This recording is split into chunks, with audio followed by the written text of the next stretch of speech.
자, 이제 드디어 정책 결정 이론을 할 거예요. 정책 결정 이론. 자, 우리 지금까지 뭘 해왔어, 지금까지. 의사결정을 한 거야. 문제를 결정하는 거 관련된 이론들을 공부한 거야, 알았죠? 문제가 결정되면 그 다음에 뭐 해야 돼? 정책을 결정해야 돼. 정책은 뭐라고 했지? 문제 해결 방법을 결정하는 이론들을 공부할 거야, 알았죠? 됐죠? 자, 정책 결정 이론은 크게 둘로 구분돼요. 그 교과서상으로는 우리나라 행정학 교과서상으로는 개인 차원의 정책 결정 이론과 조직 차원의 결정 이론 둘로 구분돼요. 자, 이 정책 결정 이론에서 시험 문제 한 문제가 출제돼요. 한 문제 일반적으로 알았죠? 자, 이걸 그래서 유심히 좀 이 범위 안에서 시험 문제 하나 나온다라고 보면 됩니다.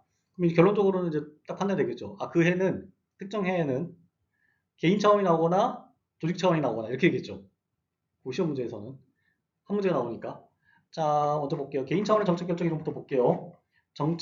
개인 차원의 정책 결정 이론은 총 5개의 이론이 있어요. 5개 이론. 5개 이론이 있고, 첫 번째가 합리 포괄, 두 번째 점증, 세 번째가 만족, 혼합주사, 최종 모형 이렇게 돼 있어요. 근데 이건 사실 다 들어보면 다 그냥 외울 필요도 없어. 외울 게 하나도 없어. 알았죠? 여기는. 듣기만 하면 끝이에요. 자, 이제 하나씩 봅시다. 자, 합리 포괄 모형을 할 건데, 합리 포괄 모형은 개인 차원에서 어떤 대안을 정책으로 결정해야 할까가 질문이야. 개인 차원에서 어떤 대안을 정책으로 결정해야 될까가 질문이에요. 그러면 대안이란 말이 새로 나왔잖아, 맞죠? 대안이란 말이 나왔죠. 대안이란 말, 그 다음에 정책으로 결정해야 될까? 문제 해결 방안, 알았죠? 라고 하는 그걸 좀 유심히 보셔야 돼요. 자, 그러면 이제 대안부터 설명드릴게요, 대안. 대안이라고 하는 말은 이론적으로는 선택 가능한 문제 해결 방법을 대안이라고 불러, 알았죠? 자, 그럼 대안은 많아요, 안 많아요? 많겠죠. 선택 가능하니까 선택 가능한 거니까 많겠지. 그 중에 하나를 고르는 게 뭐다? 그 중에 하나를 그 선택 대안들 중에 하나를 문제 해결 방법을 고르는 거를 뭐라 부른다? 정책 결정이라고 부른다. 라는 거야. 알았죠? 대안과 정책의 관계를 이해해야 돼. 알았죠? 그러면 이 질문도 이해돼요. 어떤 대안을 정책으로 결정해야 될까? 어떤 대안이 많겠죠? 그 중에 어떤 대안을 결정해야 될까? 가 정책 결정 이론의 핵심 질문이다. 라는 것만 기억을 하고 있으면 됩니다. 이해됐죠? 자, 볼게요. 합리포괄 모형은, 자, 어떤 대안 정책을 결정해야 될까라고 했을 때 이렇게 주장해요. 자, 포괄적 대안 중에서 최선의 대안을 정책으로 결정해야 합니다. 라고 주장해요. 자, 뭐를 결정해야 된다? 포괄적 대안에서 최선의 대안을 정책으로 결정해야 한다라고 주장한다는 거예요. 알죠? 자, 포괄적 대안이라고 하는 말 자체는 수도 없이 많은 대안, 여러 대안의 범위가 되게 넓은 거야. 선택 가능한 범위를 되게 넓힌 거야. 알죠? 이것들 중에 최선의 대안을 정책으로 결정해야 된다라고 주장한 거예요. 알겠죠? 자, 그러면 이제 이게 합리포괄 모형이 뭔지를 이제 제가 여러분들한테 설명드리기 위해서 매번 쓰는 거야. 매번 쓰는 건데 들었을 수도 있어. 지겨울 수도 있어요. 자, 그래도 어쩔 수 없어. 또 어차피 안 되는 사람도 있으니까 또 해야 돼. 자, 우리가 핸드폰이 쓰고 있다가 좀 약간 지저분하게 해서 그 변기에 빠졌어. 변기에 빠졌어요. 핸드폰이. 자, 그럼 여러분들 이건 뭐가 발생했어? 뭐가 발생했어? 어? 문제가 발생했지. 무슨 문제가 발생했어? 어? 무슨 문제가 발생했어? 어? 그게 빠진 게 문제가 아니지. 통신 두절이 문제야. 통신 두절이 문제야. 그 다음에 유튜브 시청 불가가 문제야. 알았죠? 이게 문제야. 자, 다시 말해서 오락을 못한다. 그러니까 플래시 못하는 게 문제가 되는 거 알았죠? 자, 그럼 이거에 대한 문제 해결 방법. 문제 발생했어요. 이거에 대한 문제 해결 방법을 정하는 방법은 뭐예요? 첫 번째. 예? 아이씨. 이미 고장 났어. 물 먹었어, 이미. 고장 났어. 이미 고장 났어요. 자, 그럴 경우 어떻게 해야 돼? 통신 두절 문제를 해결하기 위해서 다시 핸드폰을 구해야겠죠. 다시 핸드폰을 구해야겠죠. 또 어떻게 하느냐면 합리포괄 모형을 설명드리는 거예요. 현재 시점에서 내가 살 수 있는 모든 핸드폰의 리스트를 만들어. 쭉 만들어. 됐죠? 쭉 다 만들어. 자, 그러면 현재 시점에서 내가 살 수 있는 핸드폰의 개수가 총 몇 개라고 할까요? 전 세계적으로. 50개 있다고 할까? 50개? 50개 있다고 할게. 50개를 리스트를 1번부터 쭉 만들어. 그래서 아이폰, 며칠, 현재 아이폰 최신이 뭐야? 몇 시야? 에? 18? 아이폰 18이 지금 최신이야? 갤럭시, 갤럭시 S, 갤럭시 A 쭉 나오지. 샤오미 쭉쭉쭉쭉쭉 해서 50개 정도 만들었어요. 자, 그리고 이 리스트를 만들어. 이게 뭐야? 이게 포괄적 대안이에요. 요게 알았죠? 자, 그러면 이제 최선을 이제 최적의 설명할 거야. 자, 여기 그러면 이제 각 리스트를 만들고 나서 평가 항목을 만드는 거야. 평가 항목. 평가 항목을 만들어요. 자, 첫 번째 평가 항목이 뭘까요? 무게. 무게. 그 다음에 평가 항목. 가격. 그 다음에 디자인, 성능, AS. 알았죠? 심미적 안정, 어떤 이런 평가 항목 만들어요. 자, 그리고 각 50개의 핸드폰에 대해서 각각 평가를 해야 하는 거야. 하나씩 점수를 매기는 거야. 점수를 쭉쭉쭉쭉 매겨요. 그리고 나서 50개, 그러면 몇 개 점수가 만들어질까요? 몇 개 점수가 만들어질까? 몇 개 만들어? 50개를 평가하면 몇 개 점수가 만들어질까요? 50개 점수가 만들어지겠지. 맞죠? 설마 혹시 한 개당 5개씩 해가지고 250개 점수가 만들어진다고 할 거 아니었어? 자, 그러면 첫 번째 핸드폰에 대해서 점수가 만들어지고, 두 번째 핸드폰에 대해서 점수가 만들어지고, 이렇게 하겠죠? 50개 점수가 만들어지는 거예요. 그 중에 가장 높은 점수를 얻은 대안이, 가장 높은 대안을 얻은 것을 무슨 대안이라고 부르냐면, 최선이라고 불러. 알았죠? 최적이라고 불러. 전체적으로 최적. 전체적으로 최적. 최선이라고 불러. 알았죠? 이해됐죠? 가장 높은 점수를 받은 사람을 그걸 최선에 대한이라고 불러. 알았죠? 자, 그러면 다시 말해서 핸드폰에서 가장 50개의 핸드폰을 가지고 점수를 매겨서 가장 높은 순위에 있는 핸드폰을 고르는 것을 뭐라고 한다? 이거 뭐라고 한다? 합리, 포괄, 모형이라고 한다. 라는 거예요. 알겠죠? 자, 그러면 만약에 이렇게 뽑아놓으면은, 이렇게 뽑잖아요. 이렇게 만약에 내가 선택을 하잖아. 가장 높은 점수를 받은 사람을 뽑잖아. 자, 그러면 에이스에서 문제가 생길까 안 생길까? AS 그 제품을 선택한 문제에 있어서 AS가 문제가 될까 안 될까요? 응? 문제가 될까 안 될까? 문제가 안 될 확률이 높아요. 왜? 자, 대안이 많잖아요. 만약에 에이스 점수 낮잖아? 그럼 걔가 1등 할 수 있어 없어? 없어. 경쟁자가 많은 상황에서 그러니까 포괄적 대안들 중에서 점수를 매겨서 하게 될 경우에 조금이라도 점수가 낮아지면, 각 항목마다 점수가 조금이라도 낮아지면 걔가 1등 할 수 있어 없어? 없어요. 그럼 걔네들은 전반적으로 뭐해? 걔는 전반적으로 우수한 놈이라는 거야. 알죠? 이렇게 대안 설정하자고 주한 이론이 뭐다?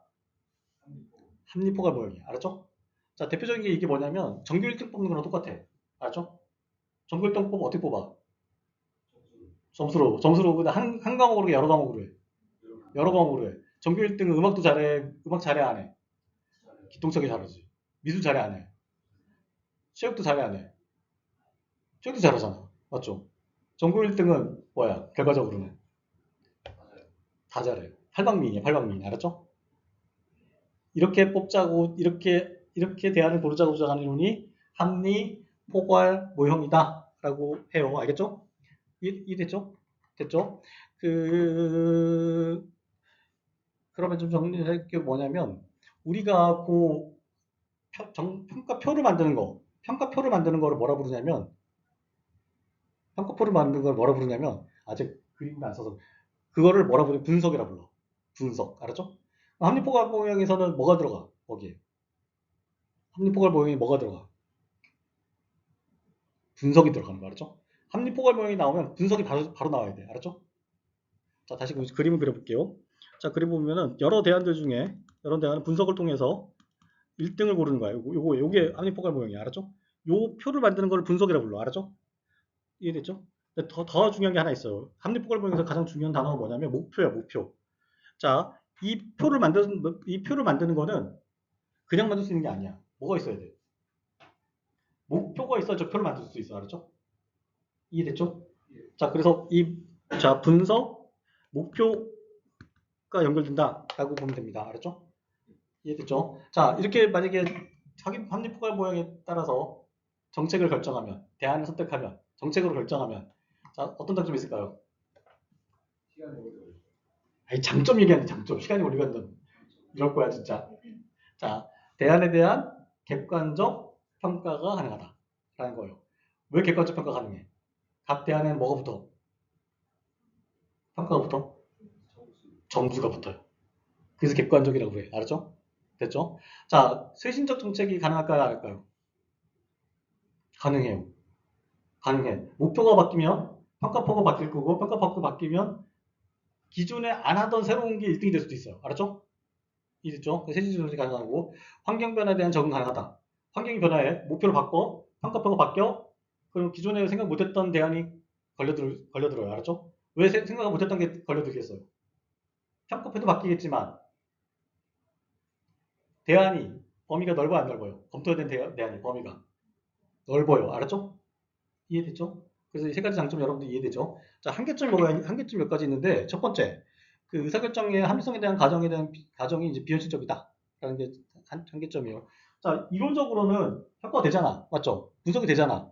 근데 우리가 분석을 다 잘할 수 있어, 없어?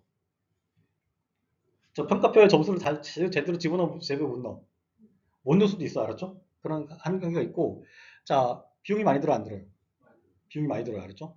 자, 이거 하려면 첫 번째 단계에서 뭘 찾아야 돼? 이 포괄적 대안을 찾아야겠죠? 포괄적 대안 찾아야겠지? 그 다음에 이거 계산도 해줘야겠죠? 알았죠? 자, 그래서 시간이 많이 들어요.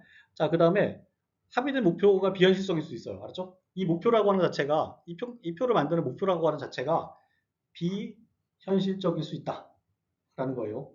자, 그러면은 뭐, 결과적으로 나온 대안은 어떻게 돼? 현실적이야, 비현실적이야? 비현실적이 되는 거 알았죠? 그런 게 보면 되고. 자, 만약 이 방식대로 하게 되면은 수리적, 연역적 분석이 가능한 분야에만 적용돼요. 이 방법은. 다시 말해서 수치화 될 수 있는 데만 적용돼. 그렇죠? 수치화 될 수 있는 데만. 이해되죠? 수치화 안 되게 이렇게 이거는 그나마 뭐 평가표를 만든다고 해서 수치화를 억지로 했지만 수치가 안 되는 부분에서는 이거를 적용할 수 없어요. 왜 그러냐면 뭘 못해? 못 골라? 수치화가 안 되면 뭘 못 찾아내요, 우리가. 그렇죠. 1등을 못 찾아내요. 알았죠? 수치화가 되기 때문에 1등을 찾아낼 수 있는 거야. 근데 수치화가 안 되면 1등 못 찾아내죠. 그런 의미인 거고. 자, 인적, 구조적, 환경적 장애 요인이 영향을 미친다. 이거 평가부문한테 점수 매길 때, 예, 뭐 마냥 객관적이라고 할 수 없죠. 알았죠? 그렇게 내용을 보시면 돼요. 이 합리포괄 모양이 영향을 준 이론은 계획 예산과 연기준 예산이 뭐 나중에 수업 중에 할 거예요. 알았죠? 자, 여기까지 해서 합리포괄 모형이다라고 보면 됩니다. 알겠죠? 이해됐죠? 자, 그 합리포괄 모형은 핸드폰 고르는 방법이다라고, 아니, 핸드폰 고르면 안 되고, 전교 1등을 고르는 방법이다라고 보면 됩니다. 자, 두 번째 이론이 린드블럼과 밀답스키의 점증 모형이에요. 점증 모형.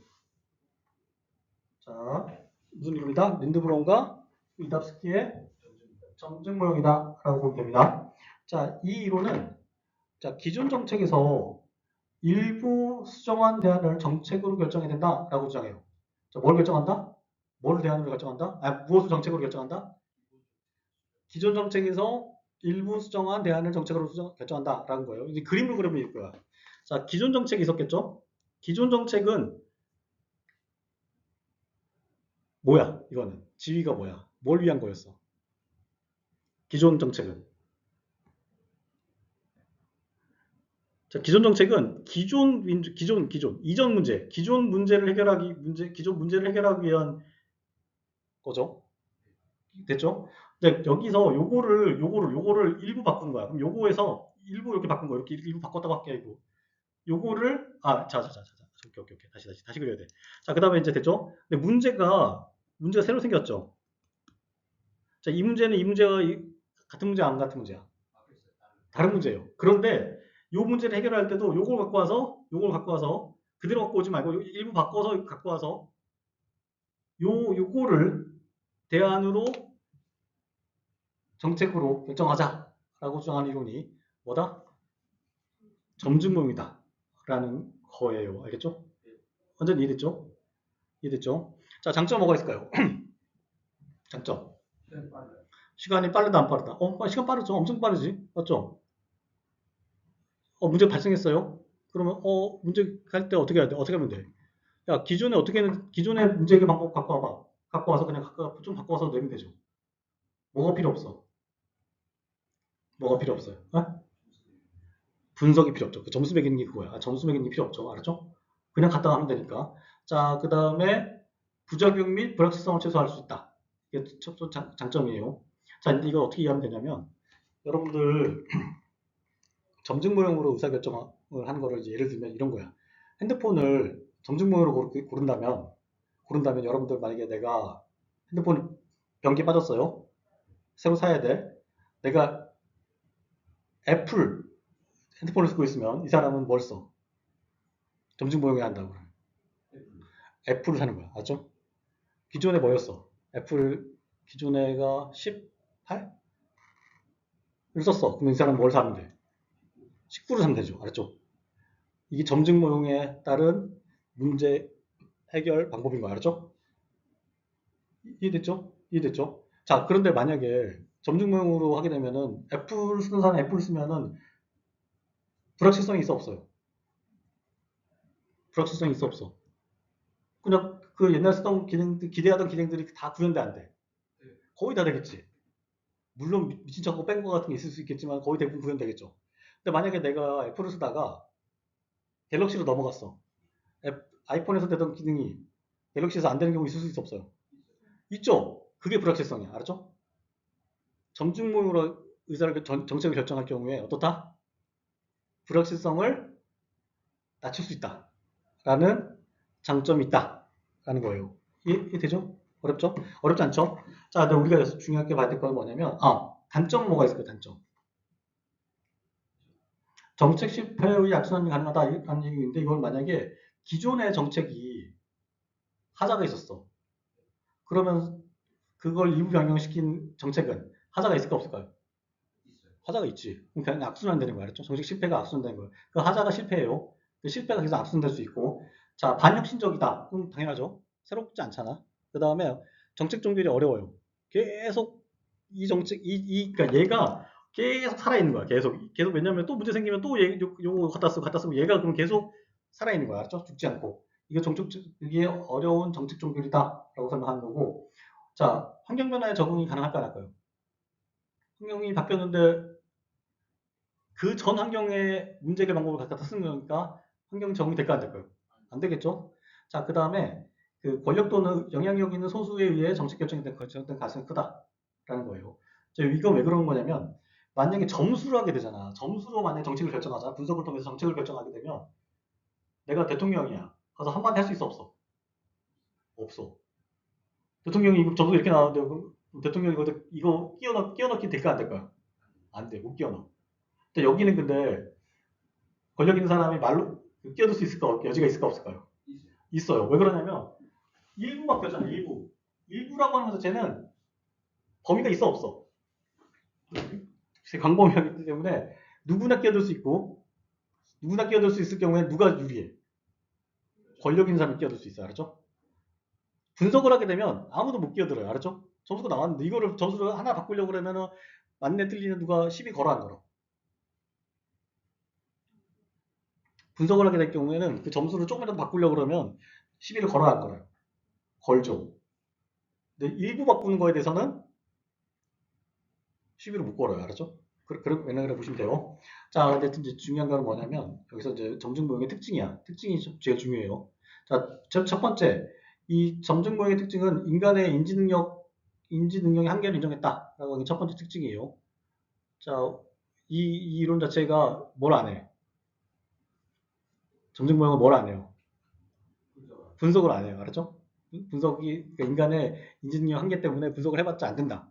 분석 불가하다라고 본 거예요. 분석을 빼버린 거야. 알았죠? 분석을 빼버린 걸 갖고 인지 능력의 한계를 인정했다라고 설명한 거 알았죠? 그럴 수 있죠. 자, 그다음 중요한 게 뭐냐면 정치적 합리성을 인정했다라는 거예요. 정치적 합리성을 인정했다라는 거예요. 됐죠? 자, 이거 되게 어려운 개념이야. 개념적으로는. 자, 일부 변경이죠. 일부 변경. 일부 변경 되는 거죠. 자, 일부 변경될 경우에 결정을 어떻게 해야 돼? 일부 변경에 대해서 합의를 어떻게 봐야 돼? 일부 변경된 거를 무엇을 일부 변경을 할 거냐, 무엇을 일부 변경할 거냐, 라고 얘기할 때 그 결정을 어떻게 해야 돼? 그렇죠. 토론을 그러니까 정치적으로 결정해야겠지. 서로 얘기를 해야겠지. 일부 변경에 대해서는 뭐 규정이 없으니까 서로 얘기를 통해서 결정해야겠죠. 근데 요게 만약에 잘못되면, 요 일부 변경 자체가 잘못되면, 이 이론은 사람들 욕먹어 안 먹어요? 욕먹어요. 그러니까 얘네들 어떻게 하냐면, 요 일부 변경한 것들, 사람들이 일부 변경, 토론과 정치적인 과정을 통해서 일부 변경한 것 자체가 합리성을 가지고 있다. 라고 전제를 해버려요. 알았죠? 자, 그렇게 되면, 이 점진모 형이 타당해, 안 타당해? 점진모 타당한다, 안 타당한다? 일부 변경이 합리적이라고 한다면, 점진모 형은 타당해, 안 타당해? 타당하게 되는 거야. 알았죠? 자기 이론을 타당하게 만들기 위해서 정치적 결정, 일부 변경에 대한 정치적 결정이 합리성을 갖고 있다라고 주장하게 된 거야. 알았죠? 이해됐죠? 정치적 합리성이 나오면 무조건 점진모형이다. 라고 보면 됩니다. 어렵지 않죠? 아, 조금 어려워, 사실은. 조금 어려워요. 이해됐죠, 근데? 자, 그 다음에 이 세 번째 가장 여러분들 이해하기 힘들어요.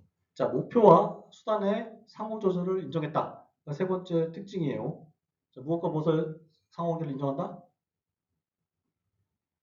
무엇과 무엇의 상호 관계를 인정한다? 목표와 수단의 상호 관계를 인정한다. 상호 조절을 인정한다. 라는 거예요. 이게 되게 특징적인 거예요. 자, 볼게요. 우리가 이 단계를 거쳐서 진행해 왔어요. 자, 근데 이 문제에 대해서 가지고 온 대안을 정책으로 결정했어. 근데 야가 이 문제를 해결을 못해. 해결할 가능성이 높아요, 낮아요? 자, 이 문제를 야가 해결할 가능성이 높아, 낮아? 낮아요. 합리성을 인정했다 하더라도 낮아요. 왜 그러냐면, 자, 이 문제는 새로운 문제잖아. 새로운 문제의 옛날 문제 해결 방법 갖고 온 거야. 점증공에 따르면. 맞아, 안 맞아? 맞죠? 거기까지 맞죠? 자, 그러면 사람들이 공격하잖아. 막 공격할 거 아니야. 점증공이 잘못됐네? 공격하면은 이론이 성립이 안 돼. 안 돼요. 자, 그래서 얘네들은 치트키를 썼어. 이런 상황에서는 이렇게 결정됐으면은 문제를 뭐 할 수 있다? 문제를 바꿀 수 있다라고 본 거야. 알았죠? 그럼 문제가 어떻게 돼? 문제가 바뀌면 이건 타당해져, 안 타당해져? 타당해지는 거야. 알았죠? 타당해지면 점증모형이 타당이 안 타당해져. 타당해지는 거야. 이렇게 주장한 이론이 뭐다?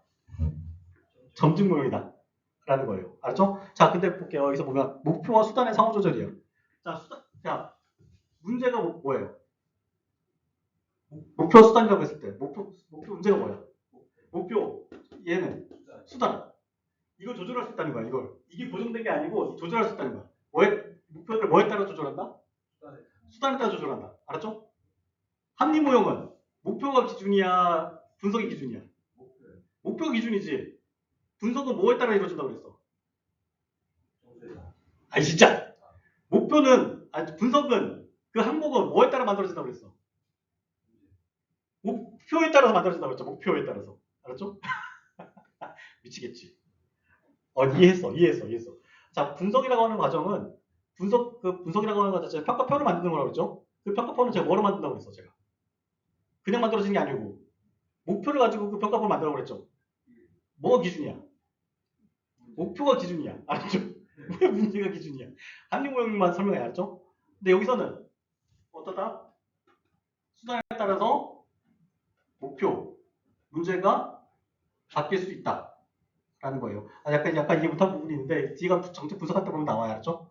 그때 보시면 돼요. 자, 이렇게 주장한 이론이 정치 모형 특징이 이론적 특징 갖고 있고, 자, 얘네들 같은 경우는 이제 네 번째 특징이 뭐냐면 제한된 분석 및 부분적 최적화, 부분적으로 최적화한다라는 거고, 이건 이해되죠? 바로 연속적이야, 제한된 분석이 아니야. 분석 자체를 제한된 분석이죠. 요거에 관해서만 분석한 거잖아, 맞죠? 요거에만 관해서. 나머지 그대로 두고, 됐죠? 자, 그 다음에 부분적 최고적 화분을 하고 연속적 순차적 정책 결정 방법이다. 연속적이에요, 순차적이야? 연속적이면서 순차적이죠. 맞죠? 1년의 과정 보면 쭉 연속적이면서 순차적이지. 자, 그 다음에 소폭적, 점진적 변화를 추구한다. 그죠? 변화를 많이 해, 소폭으로 해. 소폭으로 하죠. 이게 특징이다. 라고 보면 돼요. 이 특징 중에 가장 중요한 특징이 뭐다? 뭘 인정한다? 뭘 인정한다? 정치적 합리성을 인정한다. 알았죠? 정치적 합리성을 인정한다. 그 다음에 목표하고 수단은 조정된다, 고정된다, 조정 가능하다. 조정 가능하다. 알았죠? 이 두 가지가 가장 중요해요. 근데 이 두 가지는 아까 제가 설명드린 거에 다 이해돼요. 다 녹아져 있어요.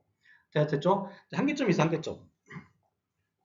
한계점이 있는데, 한계점은 그 첫 번째가 뭐냐면, 그 협상적 정책 결정 방법으로 자원이 부족할 경우 적용이 제한된다라는 거예요.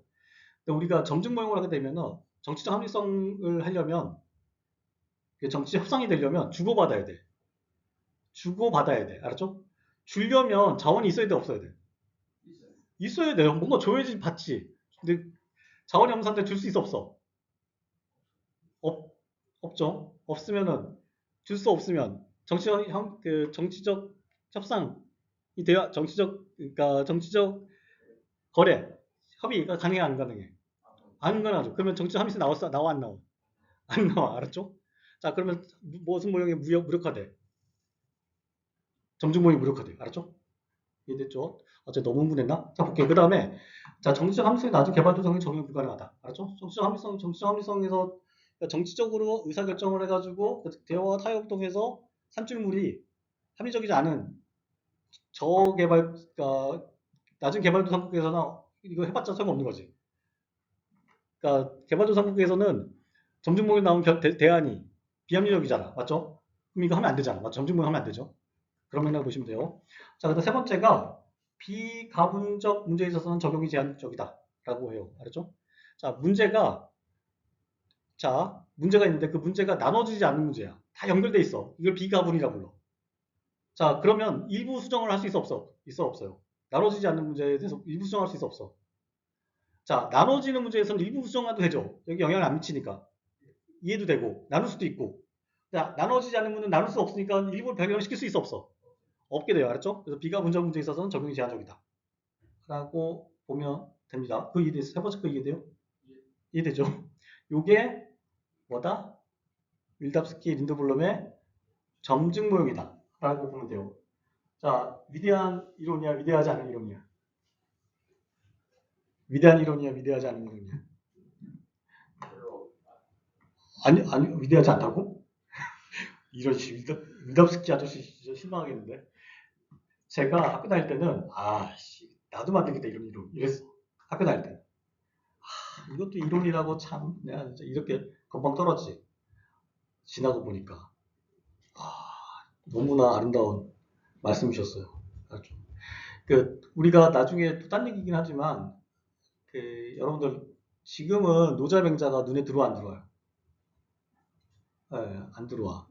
나중에 여러분들이 한 50살 되잖아? 그 노자맹자가 했던 얘기들이 가슴에, 울려요. 알았죠? 그런 효과인 거지. 나이 들어서 경험이 쌓이고, 그 다음에 세상 별거 없다라는 거를 이제 알면, 이런 것들이 눈에 들어오죠. 자, 점증모형은 위대한 이론이야. 제가 50, 노자맹자를 설명하는 게 아니고, 점증모형은 위대한 이론이야. 알았죠? 위대한 이론이다라고 보면 돼요. 어떤 측면에서? 어떤 측면에서? 이걸 여러분들 간파를 해야 돼. 어떤 측면에서 이게 위대하다면 어떤 측면에서 위대할까를 생각해 봐야 돼. 이렇게 하게 되면은 점증모형에 따라서 하게 되면 행정에 점증모형에 따라서 의사를 정책을 결정하면 행정에 이씨, 위대하다. 아 비용이 준다고? 아 돈도 써도 되지 사실은 정부가 돈 많은데 돈 써도 되지. 제일 좋은 거는 제일 위대한 점은 불확실성을 최소화시키는 거예요. 예. 예상하지 못한 문제가 발생할 가능성이 낮아져요. 알았죠? 가장 문제는 가장 지나고 보니까 가장 큰 문제는 예상하지 못하는 상황에 빠져드는 게 가장 문제야. 알았죠?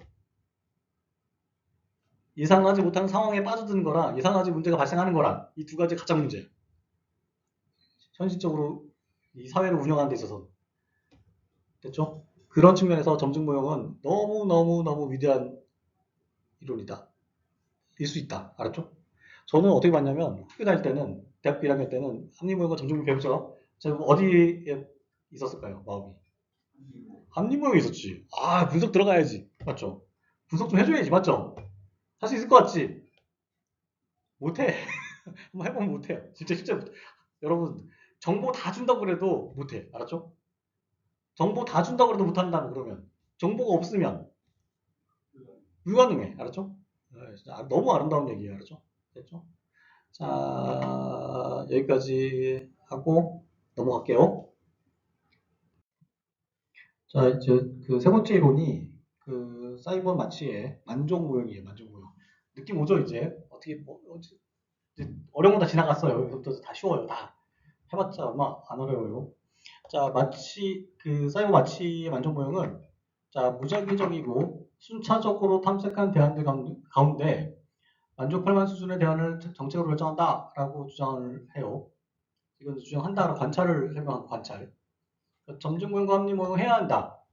그리고 점증 모형은 해야 한다, 한다. 두 가지 섞여 있는 거고 만족 모형은 한다. 관찰한 결과를 이렇게 설명해 준 이론이에요. 보시면 돼요. 자, 그러면 무작위적, 순차적 탐색할 대안들 가운데 만족하면 대안 정책을 결정한다. 이게 뭘 말하는 거냐면 우리가 이제 핸드폰이 고장났어요. 그럼 핸드폰을 사야겠죠? 그럼 어떻게 하는 거냐면 여러분들이 일단은 차를 타고 가다가 핸드폰을 사러 가다가 아무 데나 내려. 아무나 내려. 그 앞에 있는 제일 가까이 있는 핸드폰 판매점에 가요. 대리점을 가요. 대리점 가면은 핸드폰이 어떻게 놓여 있어? 핸드폰이 진열대에 이렇게 놓여 있겠죠? 좌에서 우로 이렇게 쭉 스캔을 좌에서 우로부터 보는 거야. 쭉 보면서 그 중에 이게 괜찮겠다. 라고 고르는 방법이 만족 모형에 따른 정책 결정 방법이에요. 알겠죠? 자, 핸드폰이 없어요. 새로운 핸드폰을 구해야 돼. 근데 만족 모형에 따른 핸드폰을 고르는 방법은 어떻게 한다? 무작위적이고, 알았죠? 순차적으로 하다가, 이거 괜찮겠다. 를 고르는 방식이 만족 모형이다라는 거예요. 알겠죠? 근데 만족 모형을 주장한 사람은 사베이본과 마치인데, 이 사람들은, 우리 대부분 일반인들은, 그러니까 대부분의 사람들, 대부분의 인간은 만족 모형에 따라서 정책을 결정한다라고 봤어요. 알겠죠? 여러분들도 그러면 이렇게 결정한다는 거야. 정책을. 이렇게 무작위와 순차적으로 탐색한 대안들 가운데 만족할 만한 걸 결정한다. 라고 보고 이렇게 정책을 결정하는 사람들을 뭐라고 묘사했어? 행정인이라고 묘사했어. 알았죠? 행정인. 그죠? 여기서 행정인은 공무원을 말하는 게 아니야. 알았죠? 자, 만족 모형에 따라서 정책을 결정하는 사람들을 행정인이라고 묘사하고 합리 모형에 따라서 정책을 결정하는 사람들을 뭐라고 한다? 경제인이라고 묘사했어. 알았죠? 자, 그래서 현실 세계에서는 경제인이다. 모든 사람들은 경제인이다. 행정인이다. 행정인이다. 라고 본 거예요. 자, 단점 같은 게 뭐가 있냐면 제한된 합리성이 추구하고 만족 모형을 인정할 경우에 보수주의 인정하는 경우가 된다. 알았죠? 보수주의가 된다라는 거예요. 자, 만약 만족할 만한 걸 고른다는 점에서 보수주의가 된다는 거야. 만족할 만한 것을 고른다는 점에서 내가 만족할 만한 거에 정책 결정자가 만족할 만한 걸 고른다는 거야. 알았죠? 자, 좀 도전적인 거를 고르는 게 아니고 내가 만족할 이 정도는 되겠지. 근데 사실 그 뒤에 도전일 수도 있잖아. 내가 이 정도 됐지. 라고 하면 결정을 끝내버린다는 거야. 알았죠? 더 좋은 거를 찾는다, 안 찾는다? 안 찾는다. 알았죠? 됐죠? 그래서 보수적이다라고 묘사해요. 그러니까 특징은 자 귀납적이고 실증적 접근 방법에 해당한다라는 거예요. 그러니까 이건 뭘 의미하는 거냐면 완전 모형 자체를 도출한 결과가 어떻게 나왔냐면 실증적으로 본 거야. 모든 대부분의 조직에서 개인들이 어떻게 정책을 결정하는지를 관찰하고 나서 이 결론을 낸 거야. 알았죠? 그냥 만든 게 아니고 이 사이먼이라는 사람이 여러 사람들을 관찰하고 나서 이 결론을 냈다라고 보면 됩니다. 자, 근데 왜 이런 일이 벌어지냐면 일단은 비용하고 인지 능력에 제한이 있다는 거예요. 비용하고 돈도 없고 그냥 왜 만족무형을 선택한 게 아니고 돈도 없고 인지 능력도 한계가 있고 알았죠? 그래서 행정인들이 만족무형에 입각한 정책을 결정한다라고 본 거예요. 알겠죠? 됐죠? 어렵지 않죠? 자, 그 다음 이론이 이제 에치오니의 혼합주사 모형이다라고 보면 됩니다. 혼합주사 모형. 자, 혼합주사 모형은 어떻게 설명하고 있냐면, 자, 정책이 어떤 대안을 정책으로 결정해야 되냐라고 했을 때, 자, 포괄적 대안 중에서, 어디 나왔어? 합리모형이 나왔죠? 포괄적 대안 중에서 1차적으로 주요 대안을 선택을 하고, 다시 2차적으로, 그 1차, 2차 나눠져 있는 거죠. 2차적으로 주요 대안을 일부 수정한 대안을 정책으로 결정해야 한다라고 주장해요. 알았죠? 자, 이건 어떻게 되는 거냐면 그림으로 보면 이렇게 되는 거야. 자, 포괄적 대안이 있겠죠? 포괄적 대안이니까 쭉 있겠지? 이 중에서 가장 주요 대안을 골라요. 그리고 요거를 일부 바꿔. 요 대안에 대해서 일부 변경을 한 거예요. 요거를 정책으로 결정해야 한다라고 주장하는 이론이 합리 포괄 모형이다 라는 거예요. 알겠죠? 자, 이론은 무엇과 어떤 이론이 결합되어 있어요. 합리 모형과 점증 모형이 결합된 형태야. 알았죠? 자, 어떤 측면에서 합리 모형이 결합되어 있는 거야? 어떤 측면에서? 포괄적 대안. 알았죠? 자, 그 다음에 포괄적 대안에서 일부 수정, 주요 대안의 일부 수정. 이게 뭐다? 점증 모형이다. 알았죠? 1차, 2차 과정이 있는데 1차는 뭐에 해당한다? 합리. 2차는 점증 모형이다. 라는 거예요. 어렵지 않죠? 이게 그 유명한 에치오니의 혼합 주사 모형이다. 라고 보면 됩니다. 자, 장점은 자, 근본적 결정에서는 합리 모형보다 비용이 절감된다. 맞죠? 자, 뭘 안 해? 근본적 결정을 한 데 있어서 뭘 안 해? 그 근본적 결정에서는 주요 대안을 고르는 거잖아. 맞죠? 거기서 뭘 안 해? 분석을 안 하죠. 이제 감이 왔네. 분석을 안 해요. 알았죠? 자, 그 다음에 세부적 결정에서 점증모형보다 정책 실패의 악순환을 방지한다. 이건 왜 그럴까? 어디서 대안을 골랐기 때문에. 포괄적 대안에서 골랐기 때문에 자, 정책 실패의 악순환을 피할 수 있어요. 알았죠? 자, 그럼 이거 좋은 거 안 좋은 거야? 이 방식 하면. 좋은 거야. 알았죠? 됐죠? 자, 이게 그 유명한 에치오니의 혼합 주사 모형이다. 라고 보면 돼요. 자, 그 1차를 그 1차적으로 고르는 거를 근본적 결정. 그 다음에 두 번째로 일부 수정하는 것을 2차적 결정, 세부적 결정이다. 2차적 결정을 세부적 결정이다 부른다. 라는 거예요. 자, 그런데 문제가 뭐냐면 한계점이에요. 뭐가 근본적이고 뭐가 세부적인지가 애매해, 사실은, 실제로. 알았죠? 뭐가 근본이고 뭐가 세부인지가 구분하는 게, 요 두 개를 구분하는 게 선을 딱 긋기가 쉽지 않아요. 알았죠? 자, 왜 그러냐면 여기에 뭐가 들어오느냐에 따라서 여기도 바뀌고, 알았죠? 이게 명확하게 두 개가 딱 안 끊겨요. 알았죠? 실제로. 근본 결정과 세부 결정이 명확하게 구분되지 않는다. 라고 하는 점이 한계점이다. 라고 보면 돼요. 알겠죠? 자, 이게 그 유명한 에치오니의 혼합조사 모형이다. 까지 보시면 됩니다. 어렵지 않죠? 우리 몇 개까지 했죠, 지금? 몇 개 했어요? 정책 결정 모형 방법. 첫 번째 뭐였지? 합리. 두 번째, 점증. 한번 나갈 때마다 뒤에 걸 생각해내야 돼. 안 그러면 다 사라져요. 두 번째, 점증. 세 번째, 만족. 알았죠? 만족의 키워드는 뭐야? 만족 모형의 키워드. 무작위, 순차. 요거 이렇게 떠올리면 돼요. 무작위, 순차. 알았죠? 무작위, 순차. 자, 그 다음에 이제 드로우의 최종 모형이에요. 드로우의 최종 모형.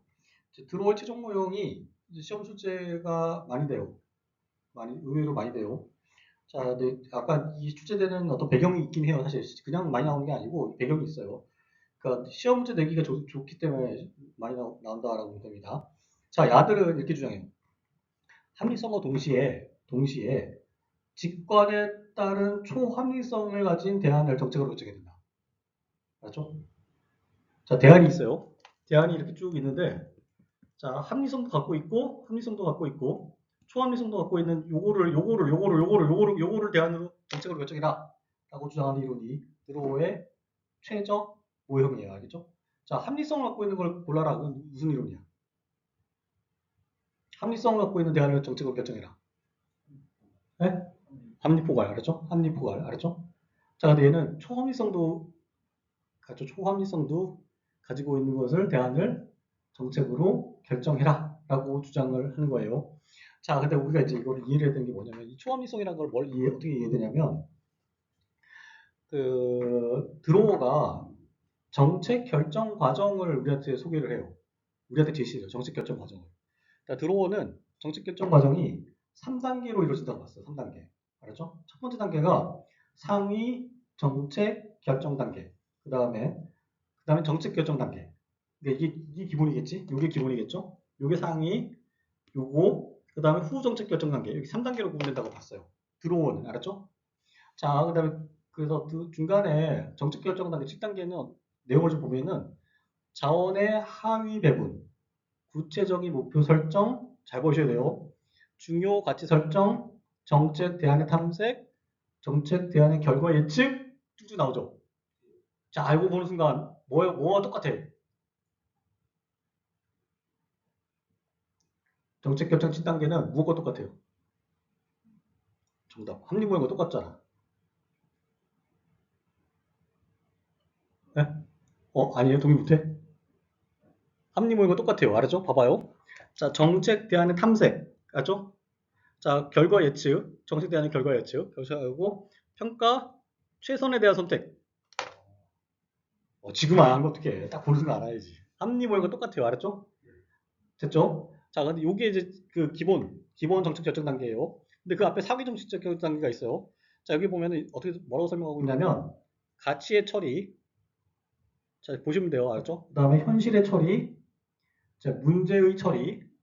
자, 그다음에 자원의 조사, 처리, 개발, 결정 시스템 설계, 평가, 재설계 이런 내용이 있어요.